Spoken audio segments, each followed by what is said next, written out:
નમસ્કાર, જય શ્રી કૃષ્ણ મિત્રો. સ્વાગત છે તમારું અમારી યુટ્યુબ ચેનલ ચેતન ગોહેલ વ્લોગ્સમાં. આજે આપણે જાણીએ તુલસી વિવાહ વિશે.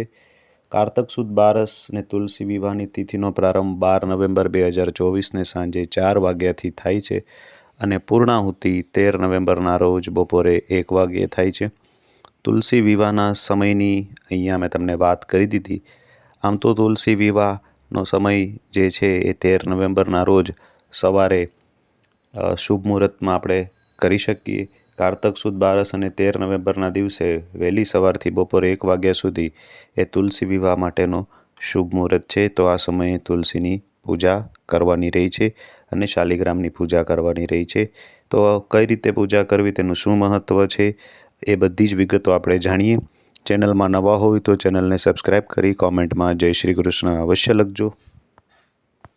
તુલસી વિવાહ માટે 13 નવેમ્બરના રોજનું મુહૂર્ત શુભ મુહૂર્ત છે, જેમાં તુલસીના વિવાહ કરવામાં આવે છે.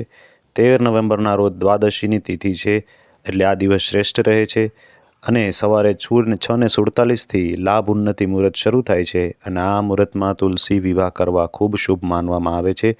લગ્ન પહેલાં માતા તુલસી અને ભગવાન શાલિગ્રામની પૂજા એક સાથે કરવી જોઈએ અને આ મુહૂર્તમાં પૂજા કરવાના પણ ઘણા બધા ફાયદા છે. તુલસી વિવાહના દિવસે સ્વાર્થ સિદ્ધિ યોગ પણ રચાઈ રહ્યો છે અને તેનો સમય 13 નવેમ્બરના રોજ સવારે 7:52થી શરૂ થઈ બીજા દિવસે 14 નવેમ્બરના રોજ 5:40 સમાપ્ત થાય છે. આ યોગમાં તુલસીજીનો સતત પાઠ કરવો જોઈએ, જેનો વિડીયો અમે આ ચેનલમાં મૂકેલો છે, તો આપ જોઈ શકો છો.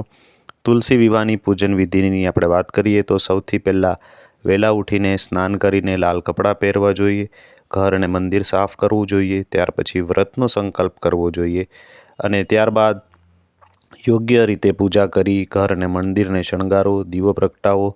સાંજના સમયે શાલિગ્રામજી અને તુલસી વિવાહનું આયોજન કરો. ફૂલો અને સાડીઓથી મંડપ તૈયાર કરી શાલિગ્રામજીને તુલસીના છોડ સાથે વિરાજમાન કરી અને તેને પંચામૃતથી સ્નાન કરાવો. પછી તુલસીજીનો 16 શૃંગાર કરો.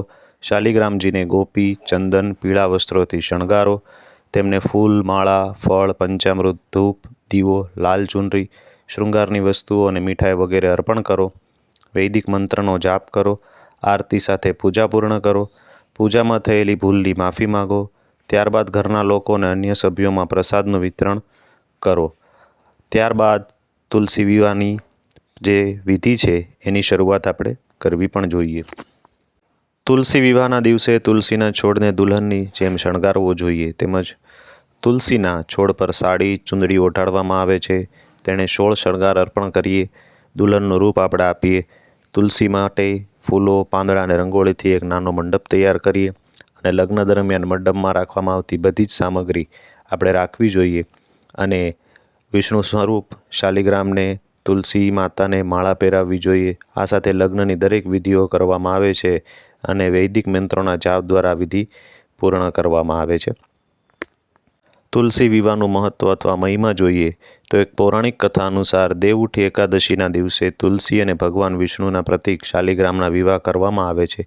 માનવામાં આવે છે કે આ વિવાહ કરવાથી ભગવાન વિષ્ણુની કૃપા પ્રાપ્તિ થાય છે, જીવનમાં સુખ સમૃદ્ધિ આવે છે. ધાર્મિક માન્યતા અનુસાર જે યુવક અથવા યુવતીના લગ્નમાં સમસ્યા આવે છે, તેઓ જલ્દી લગ્ન કરવા માગે છે, તેમણે તુલસી વિવાહ જરૂરથી કરવા જોઈએ. તેનાથી લગ્નમાં આવતા અવરોધો દૂર થઈ શકે છે. તો આ પણ એક મહત્ત્વ અને મહિમા છે. માં તુલસીને દેવી લક્ષ્મીનો અવતાર માનવામાં આવે છે. તે સંપત્તિ, સુખ, શાંતિની દેવી છે અને તુલસીનો છોડ ઘરમાં લગાવવાથી સકારાત્મક ઉર્જા આવે છે, નકારાત્મક ઉર્જાનો નાશ થાય છે. શાલિગ્રામ શિલાને વિષ્ણુનો અવતાર માનવામાં આવે છે. વિષ્ણુ બધા દેવતાઓના વડા છે. તુલસી વિવાહના દિવસે આ બંનેની પૂજા કરવાથી વ્યક્તિ અનંત પુણ્યની પ્રાપ્તિ કરે છે. માન્યતા અનુસાર તુલસીના છોડ સાથે લગ્ન કરવાથી ઘરમાં અને ધનમાં વૃદ્ધિ થાય છે. તો આ પણ ખાસ ધ્યાન રાખવું. તુલસી વિવાહના દિવસે આપણે યથાશક્તિ દાન પણ કરવું જોઈએ, કારણ કે દાન કરવાના પણ ઘણા પુણ્ય છે.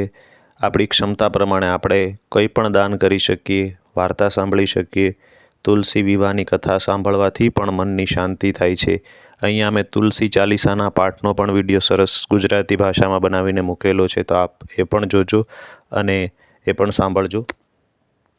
આમ તુલસી વિવાહનું પૌરાણિક કથા અનુસાર પણ ખૂબ જ મહત્ત્વ છે. વિષ્ણુના પ્રતીક શાલિગ્રામના વિવાહ થાય છે આ વિવાહ કરાવવાથી વિષ્ણુ કૃપા પ્રાપ્ત થાય છે.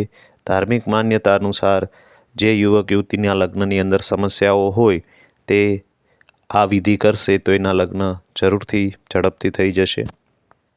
તો મિત્રો, આ હતો તુલસી વિવાહની વિધિ અને તેનું મહત્ત્વ અને તેની કથા. તો આ વિડીયો કેવો લાગ્યો એ જરૂરથી અમને કોમેન્ટમાં જય શ્રી કૃષ્ણ લખીને કહેજો. આપ સર્વોને તુલસી વિવાહની ખૂબ ખૂબ શુભકામનાઓ. ઓમ નમો ભગવતે વાસુદેવાય. આ વિડીયો ગમે તો તમારા સગા સંબંધીને મિત્રોને જરૂરથી શેર કરજો. જય શ્રી કૃષ્ણ. ફરી મળીશું કોઈ નવા વિડીયો સાથે. ત્યાં સુધી અમને રજા આપશો.